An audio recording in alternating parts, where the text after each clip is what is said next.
जी, अस्सलाम वालेकुम। मैं हूँ एहतशाम रशीद फ्राम गुजरात यूनिवर्सिटी। हमने अपनी जो ऑब्जेक्ट ओरिएंटेड सीरीज शुरू की हुई है प्रोग्रामिंग की, उसमें अभी तक हम पढ़ चुके हैं क्लासेस को, ऑब्जेक्ट्स को, कंस्ट्रक्टर्स को। और आज चलिए चलते हैं अपने नए टॉपिक की तरफ। उम्मीद है आपको चीज़ों की समझ आ रही होगी। जी, आज हम जो डिस्टेंस क्लास है उसको थोड़ा सा मॉडिफाई करेंगे। हम ये चाह रहे हैं कि जो डिस्टेंस में फीट और इंचेस जो हम शो करते हैं वो इस फॉर्म में शो हो। फॉर एग्जांपल अगर 6.6 फीट है, इसके साथ हम ये वाले सिंबल शो करेंगे, डैश। 5.9 अगर इंचेस है तो इंचेस के लिए हमारे पास ये है। इस फॉर्म में हम चाह रहे हैं कि हम अपना जो डिस्टेंस है वो शो करें। इसको देखते हैं। इसके अलावा आज हम देखेंगे कंस्ट्रक्टर ओवरलोडिंग को।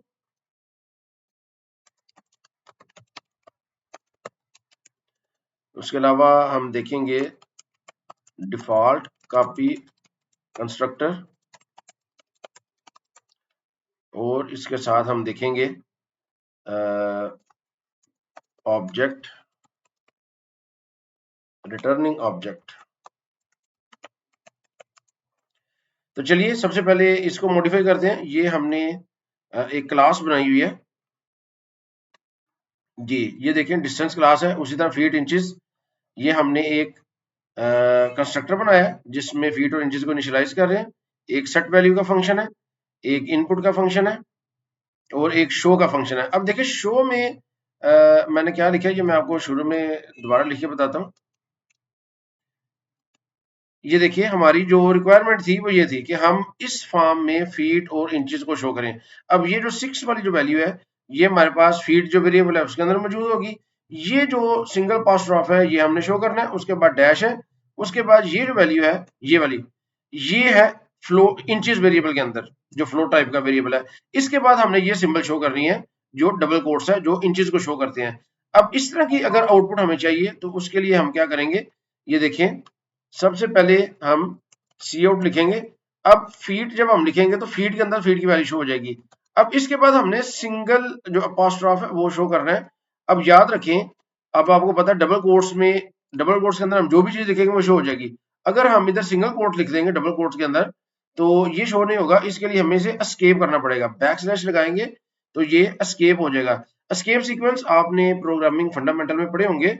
जो स्पेशल कैरेक्टर्स हैं उनको शो करने के लिए हम उनको एस्केप करते हैं। तो ये बैक स्लैश उसके लिए यूज होता है, बैक स्लैश, उसके बाद सिंगल अपॉस्ट्रॉफ, और उसके बाद ये डबल अपॉस्ट्रॉफ है।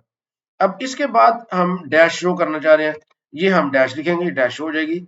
अब इसके बाद हम इंचेस को शो करना चाह रहे हैं तो हम इंचेस लिखेंगे तो इंचेस की वैल्यू शो हो जाएगी।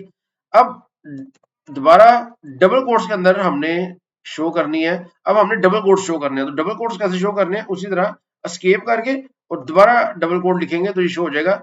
तो इसको बेहतर करने का या रीडेबिलिटी बढ़ाने का तरीका ये है कि आप इनके दरमियान एक स्पेस दे दें, इससे जरा रीडेबिलिटी बढ़ जाएगी। अब आपको क्लियर पता लग रहा है कि फीड के बाद ये सिंगल अपॉस्ट्रॉफ है वो आएगा। अब ये स्पेस आ जाएगी जो कि अच्छी नहीं लगेगी, इसलिए हम इधर से स्पेस खत्म कर रहे हैं ताकि वो बिल्कुल उसके साथ शो हो। इधर से भी हम स्पेस खत्म कर देते हैं।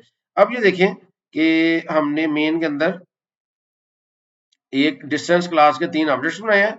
D1 की हमने सेट वैल्यू कर दी है 5 और 6.8।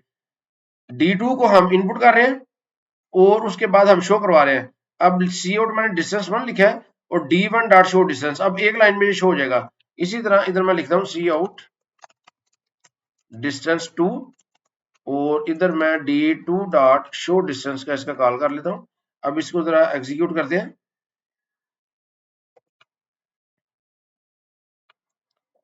सी आउट, अच्छा जी, इसके एंड पे हमने सेमीकोलन नहीं लगाया। दोबारा एग्जीक्यूट करें। अब देखिए वो कह रहे जी एंटर फीट, मैं लिख देता हूँ 6 फीट और इंचेस में लिख देता हूँ जी 2.3।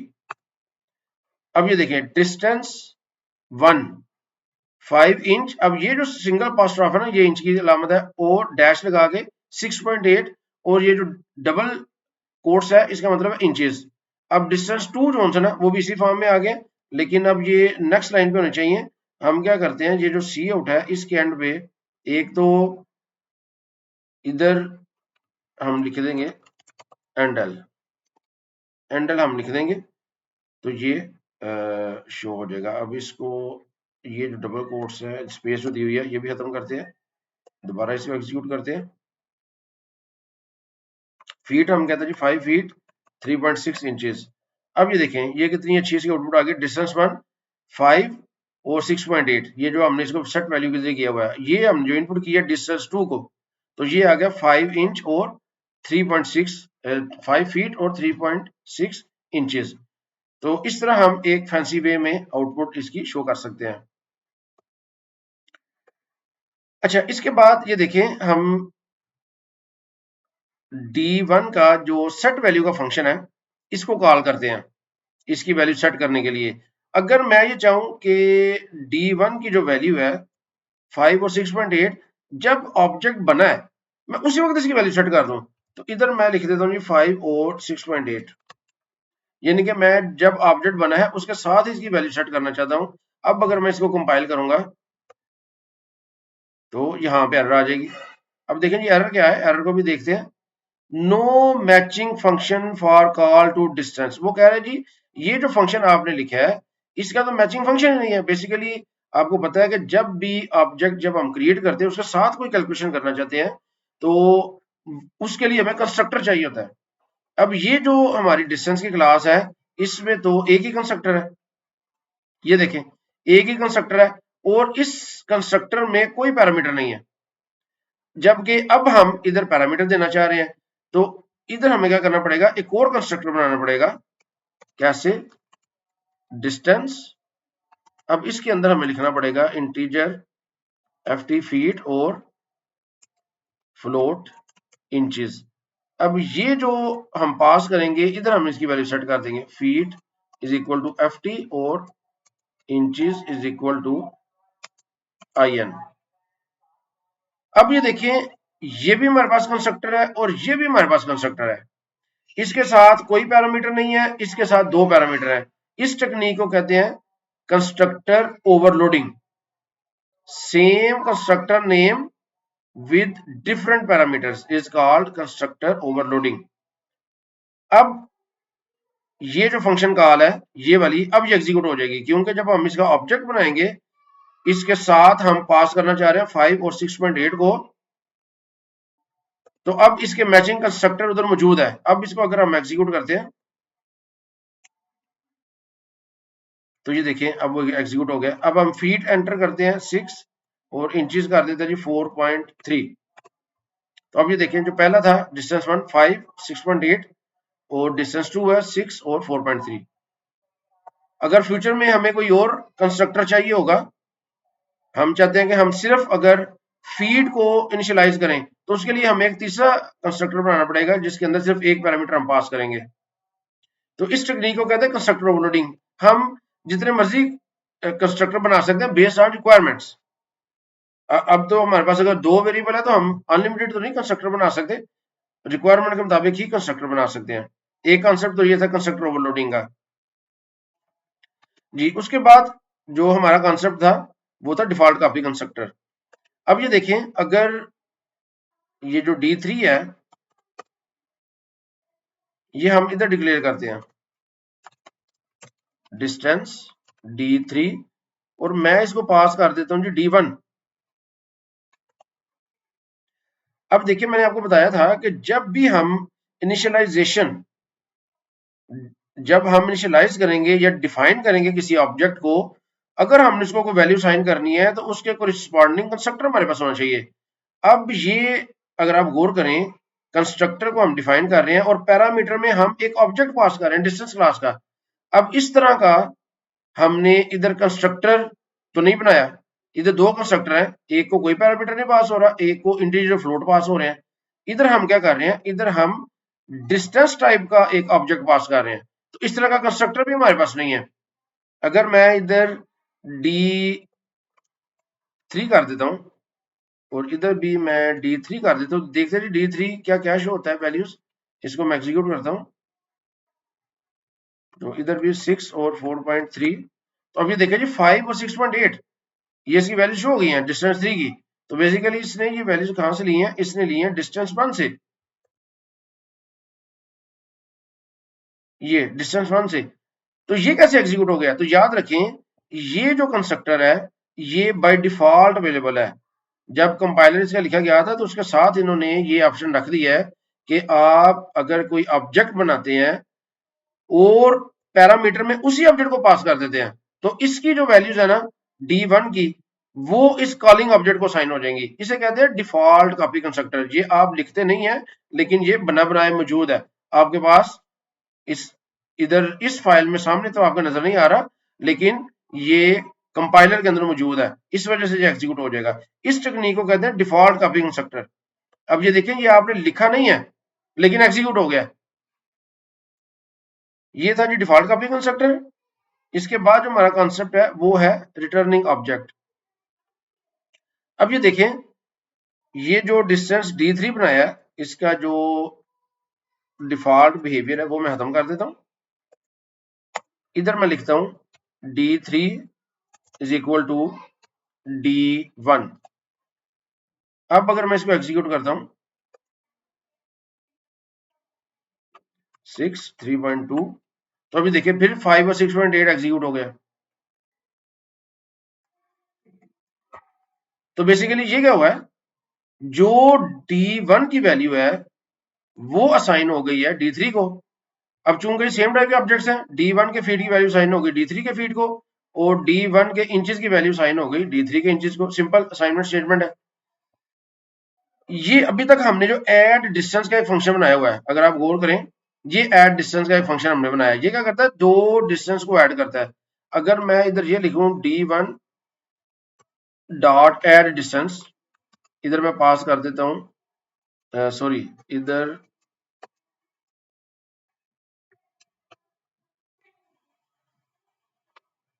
D3 डॉट ऐड डिस्टेंस में लिखूंगा और इसको मैं पास कर दूंगा D1 और D2। अब क्या होगा, ये हमने लास्ट टाइम पढ़ा था कि D1 की वैल्यू पास हो जाएगी इस D1 में और D2 की इधर आ जाएगी और इन दोनों के फीट और इंचेस ऐड हो जाएंगे। और ये हमने कंडीशन चेक की हुई है इसको हैंडल करने के लिए। इधर शो कर देते हैं हम D3, D2 को हम शो नहीं करते, इसको कमेंट कर देते हैं। अगर हम इसको एग्जीक्यूट करते हैं, ये मैं लिखता हूँ जी 2 और 3.7, तो डिस्टेंस 3 आ गया जी 5 और 6.8।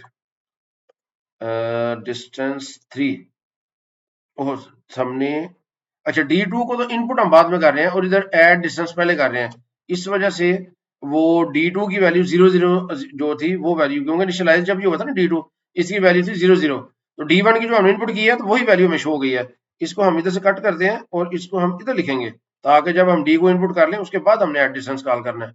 इसको हम एग्जीक्यूट करते हैं। अब मैं लिख देता हूँ जी 3 और 2.4। अब ये देखें 8 इंच और 8 फीट और 9.2 इंच, ये वैल्यू इसकी आ गई है। तो ये ऐड डिस्टेंस हो गया।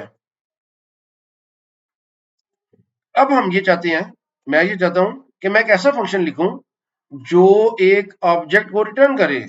इस तरह की फॉर्म में मैं लिखना चाह रहा हूं D3 is equal to D1 dot add distance और इधर मैं D2, यानी कि दो डिस्टेंस को मैं ऐड करूं और उनका रिजल्ट वो असाइन हो जाए इस थर्ड वेरिएबल को। अभी देखिए असाइनमेंट स्टेटमेंट है, जब भी आप असाइनमेंट स्टेटमेंट लिखेंगे इसका मतलब है कि ये जो फंक्शन है अब इसने कुछ ना कुछ रिटर्न करना है।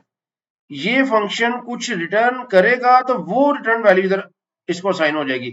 मैं ये चाहता हूं कि ये D1 जो है, ये जो एड डिस्टेंस का फंक्शन है, ये रिटर्न करे एक ऑब्जेक्ट, ताकि ये बिल्कुल इसी तरह वर्क करे। ये जो हमने स्टेटमेंट पहले लिखी थी ना D3 is equal to D1, ये इस तरह वर्क करे। D1 ऑब्जेक्ट में जो वैल्यू फीट और इंचेस की है वो असाइन हो जाएगी D3 के फीट और इंचेस को। अब इसके लिए मैं एक फंक्शन लिखना चाह रहा हूं। अब जरा गौर करें, मैं इसको फंक्शन को कैसे लिखता हूं। चूंकि एड डिस्टेंस के नाम से पहले फंक्शन है, इसका नाम हम चेंज कर लेते हैं। इसका नाम हम कर देते हैं एड डिस्ट, ताकि सेम नाम ना हो। अब इसने चूंकि रिटर्न करना है एक ऑब्जेक्ट, इसकी रिटर्न टाइप होगी डिस्टेंस।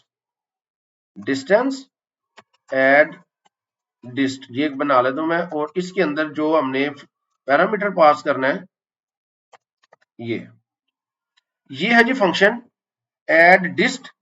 ये क्या करेगा, ये रिटर्न करेगा एक ऑब्जेक्ट डिस्टेंस टाइप का। इसको आपने एक डिस्टेंस टाइप का ऑब्जेक्ट भी जो है पास करना है। अब मैं ये चाह रहा हूं D1 और D2 को ऐड करना। अब अगर आप इधर गौर करें, D1 कॉल कर रहा है ये फंक्शन। तो लास्ट टाइम हमने पढ़ा था कि जो ऑब्जेक्ट जिस फंक्शन को कॉल करता है उसके data members without dot notation के हमारे पास अवेलेबल होते हैं। अगर मैं इधर लिख देता हूँ जी सी आउट फॉर एग्जाम्पल फीट। अब ये फीट किसके होंगे, ये D1 के हैं। इसके लिए हमें कोई डॉट ऑपरेटर लगाने की जरूरत नहीं है। और अगर मैं ये D2 के फीट शो करना चाह रहा हूं, अब D2 के फीट जो है ना ये ट्रांसफर होंगे D में। तो मैं इधर क्या लिख सकता हूं, D डॉट फीट।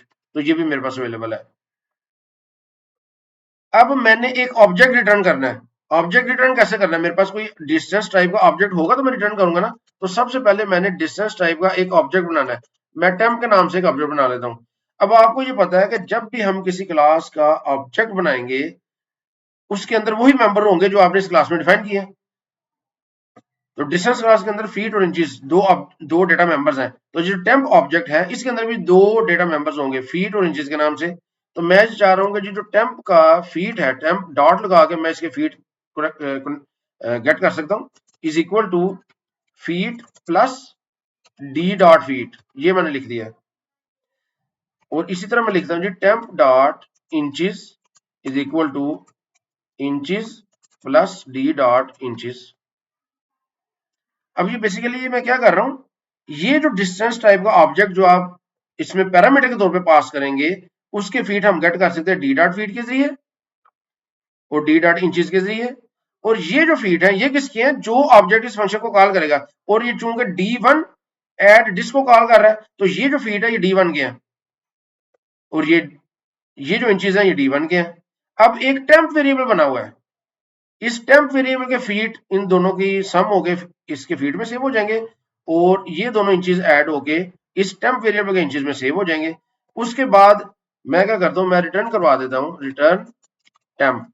अब जो टेम्प वेरिएबल बना है जिसके अंदर इन दोनों का मजमुआ सेव है, अब वो रिटर्न हो जाएगा। जब ये रिटर्न होगा तो इस पूरी एक लाइन की जगह क्या आ जाएगा, टेम्प। तो जिस तरह आपने ये स्टेटमेंट लिखी थी D3 is equal to D1, तो बेसिकली क्या हुआ था, D1 के तमाम डेटा मेंबर्स D3 के डेटा मेंबर्स को में वैल्यूज उनकी चली गई थी। इसी तरह जो टेम्प वेरिएबल है उसके जो फीट और इंचेस की वैल्यू होगी वो साइन हो जाएगी D3 को। तो हम इधर शो करेंगे तो उसकी वैल्यू शो हो जाएगी। अब अगर हम इसको एग्जीक्यूट करते हैं तो मैं फीट एंटर कर देता हूं जी 4 और इंचेस 3.6। तो ये देखें 9 और 10.4। तो D1 के जो फीट थे वो थे 5 और 4 9। और D1 के जो इंचेस थे 6.8 और इधर मैंने 3.6 एंटर किया है। तो ये 10.4 मेरे पास इसका आंसर आ गया। अब ये एक ही काम को करने के दो तरीके हैं। अब ये दोनों आपको पता होने चाहिए। मैं बेसिकली D1 और D2 इन दोनों के फीट और इंचेस को ऐड करके D3 में सेव करना चाह रहा हूं। तो एक तरीका तो ये है कि आप D3 का मेंबर बना के तो उसका एक फंक्शन है वो कॉल कर ले।